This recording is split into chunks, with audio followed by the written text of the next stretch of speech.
నిన్న చందానగర్లో ఖజానా జ్యువెలరీ షాప్లో 6 దొంగలు దోపిడీ చేయనికి ఆ షాప్ లోపల వచ్చి కాల్పులు మరి జరిపి దొంగతనం చేసినారు.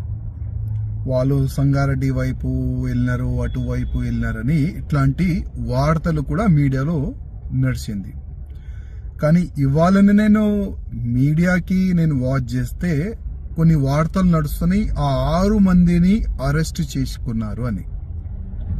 నేను మా ముఖ్యమంత్రి రేవంత్ రెడ్డి గారికి రిక్వెస్ట్ చేయాలనుకుంటున్నాను. ఉత్తరప్రదేశ్లో ఎవరైనా దొంగతనం చేయనికి, దోపిడీ చేయనికి, మర్డర్ చేయనికి ఇవ్వాలా భయపడుతున్నారు. చాలా మంది దొంగలు జైలు లోపట వెళ్ళిన తర్వాత మా బెయిల్ కూడా వద్దు, మేము బయటికి కూడా రాము, మేము జైలు లోపటనే ఉంటాము.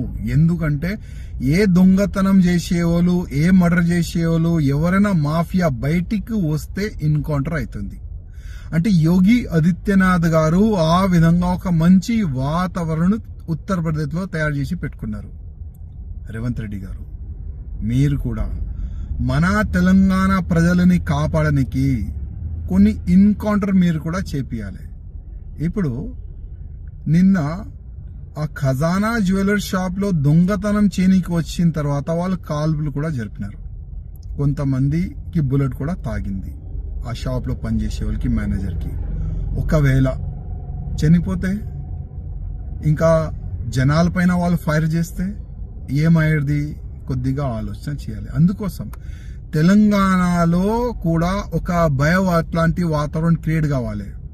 ఎవరైనా వేరే రాష్ట్రంలో ఉన్న దొంగలు తెలంగాణకి దొంగతనం చేయనికి రావాలంటే ఒక భయం పుట్టాలి.